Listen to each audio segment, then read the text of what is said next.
जय श्री राम मित्रों, जय परशुराम, जय गुरुदेव। मित्रों, आज मैं जानकारी लेके आया हूँ नवरात्रा जो माघ मास की प्रतिपदा से शुरू है उसके संदर्भ में। इसमें मैं आपको जानकारी दूंगा कि इस माघ मास की जो नवरात्रा है उसका महत्व क्या है, इसका मुहूर्त क्या है, और कलश स्थापना जब हम करते हैं तो उस कलश में क्या क्या सामग्री डालनी चाहिए, और जब हम पूजा करते हैं तो उसमें कौन कौन से पाठ में करनी चाहिए। तो ये जानकर शुरू करने से पहले मैं जो भी इस चैनल को पहली बार देख रहे हैं, मैं उन सबसे निवेदन करना चाहूँगा कि यदि जानकारी अच्छी लगी तो कृपया मेरे चैनल को लाइक कीजिए, शेयर कीजिए, सब्सक्राइब कीजिए। तो मित्रों, मैं जानकारी शुरू करता हूँ। मित्रों, जो नवरात्रा होती है वो साल में 4 बार आती है। दो तो वो नवरात्रा होती है जो हमें पता होती है कि हाँ ये नवरात्रा है, जो जो लगभग सबको पता होती है।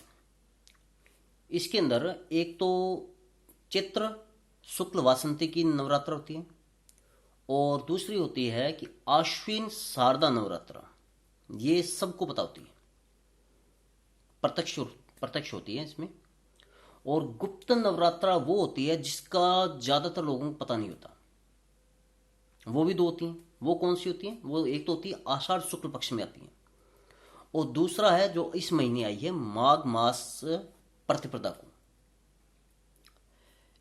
जो ये नवरात्राएं होती हैं, इस दिन जितने भी पूजन कर्म किए जाते हैं माँ भगवती के, वो सफल होते हैं। जितने मंत्र जाप किए जाते हैं वो सफल होते हैं। जो भी पूजा आप करेंगे वो भी सफल होगी, बशर्ते योग्य ब्राह्मण के द्वारा करवाएं। यदि आपको अच्छी तरह आपको आता है तो आप इसमें कोई कमी नहीं करते हैं, कोई गलती नहीं करते हैं, तो आप स्वयं कर सकते हैं, वरना किसी योग्य ब्राह्मण से ही करवाएं। इस नवरात्रा में जिस किसी के जो भी समस्या होती हैं, जैसे शारीरिक है, मानसिक है, नौकरी संबंधी है, गृह क्लेश संबंधी है, जो भी समस्याएं होती हैं वो सब समस्याएं इस नवरात्रा को यदि आप श्रद्धा के साथ करते हैं, माँ भगवती की कृपा से वे सारी समस्याएं दूर हो जाती हैं। आपको अपनी मनोकामनाएं पूर्ण होती हैं, आपको अपने अभिष्ट की प्राप्ति होती है।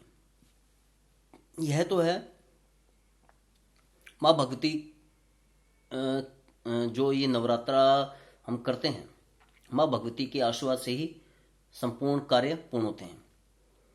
और इस नवरात्रा को 10 महाविद्याओं की पूजा की जाती है, जो माँ भगवती का ही स्वरूप है। इस नवरात्रा में हमको माँ भगवती के प्रत्येक स्वरूप के लिए भिन्न भिन्न प्रकार के पुष्पों से, भोग से पूजन करना चाहिए। 16 उपचारों के द्वारा माँ भगवती की पूजा करनी चाहिए, जिससे वो प्रसन्न होती हैं और हमें आशीर्वाद देती हैं, हमारी इच्छाएं पूर्ण करती हैं। यह तो मैंने आपको नवरात्रा के महत्व के संबंध में आपको बताया। अब मैं इसके मुहूर्त के बारे में बताता हूँ। नवरात्रा शुक्रवार को 12 फरवरी 2021 को 8:34 पर सुबह से 9:59 तक है। मतलब कि सुबह 8:34 से शुरू है, और 9:59 पर 59 तक आप घट स्थापना कर सकते हैं। और अभिजीत मुहूर्त है 12:13 दोपहर से 12:58 तक। इसमें आप घट स्थापना कर सकते हैं। और अब आपको मैं बताता हूँ कलश के अंदर आपको क्या क्या सामग्री डालनी चाहिए। जैसे आप सबको पता है कि हम सर्वप्रथम गणेश भगवान जी का पूजन करते हैं, फिर कलश स्थापना। कलश स्थापना में कलश स्थापना में अपने जैसे ज्वारे आप डालते हैं, ज्वारे से आप मिट्टी में ज्वारे आप बो देते हैं और कलश स्थापना करते हैं। कलश स्थापना के समय आपको उस कलश में क्या क्या सामग्री डालनी चाहिए, ज़्यादातर लोगों को ये पता नहीं होता। वो खाली जल डाल के वो अपने कलश स्थापना कर देते हैं। इसमें सबसे पहले आपको क्या करना है कि जब हम कलश स्थापना के लिए कलश का विधिवत उसका पूजन करना चाहिए। रोली मोली से उसको पूजन करना चाहिए, मूली बांधनी चाहिए उस पर। उसमें जो जल डालें उसमें थोड़ा सा गंगा जल डालें और उस कलश में चंदन, हल्दी, दुर्वा, पवित्री, 7 प्रकार की 7 जगहों की मिट्टी, सुपारी, 5 रत्न, 1 सिक्का और 5 पत्ते, चाहे अशोका के चाहे अपने आम के पत्ते, 5 आपको उस पर डालनी चाहिए। 5 के वो जो अशोका के और पान के अपने आम के जो पत्ते होते हैं उसको उसके किनारों पर रखे उस पर नारियल की स्थापना की जाती है। तो ये सामग्री आपको कलश के अंदर डालनी चाहिए, क्यों ज़्यादातर लोगों को ये इस बात का पता नहीं होता। अब आप जो पूजा करते हैं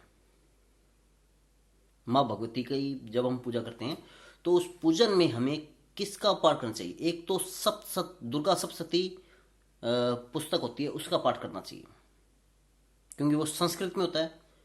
तो आप किसी योग्य ब्राह्मण के द्वारा करवा सकते हैं और हिंदी में इसका हिंदी में भी इसका अनुवाद है, वो भी आप कर सकते हैं। क्योंकि उसमें अपने से गलती हो जाती है तो किसी योग्य ब्राह्मण के द्वारा आप करवाएंगे तो उसमें गलती नहीं आएगी, कोई दोष नहीं लगेगा। और माँ भगवती दुर्गा का अपने सिद्ध कुंज का स्त्रोत होता है, उसका भी पाठ करना चाहिए, वो भी विशेष फलदायी देता है। और माँ लक्ष्मी जी का, जो लक्ष्मी जी की माँ लक्ष्मी जी की कृपा प्राप्त करने के लिए श्री सूक्त का पाठ करना चाहिए, जिससे माँ भगवती लक्ष्मी जी का भी हमें आशीर्वाद प्राप्त होता है माँ दुर्गा के साथ में ही। और इसमें जो मंत्र जाप करना है वो नवाण मंत्र होता है, पर वो आप किसी योग्य ब्राह्मण या अपने किसी गुरु के द्वारा प्राप्त करें, फिर उसका जाप करें, वो ज़्यादा फल दे देता है। और जो भी आप पूजन करें किसी योग्य ब्राह्मण के द्वारा और अपने गुरु के निर्देश पर ही करें, वो ज़्यादा अत्युत्तम रहेगा। क्योंकि उसमें क्या होता है कि हमसे कोई गलती नहीं रहती और अच्छी तरह से हमसे पूजन हो जाता है। तो हमारी सब मनोकामना पूर्ण होती है। क्योंकि पूजा में यदि हमसे कोई गलती रहती है तो उसका हमें दोष लगता है। और यदि आप किसी अयोग्य ब्राह्मण के द्वारा पूजन करवाते हैं तो उसका भी आपको दोष मिलता है, क्योंकि अयोग्य ब्राह्मण जिसे पढ़ना नहीं आएगा, कोई कमी रहेगी तो उसका दोष भी आपको ही लगेगा।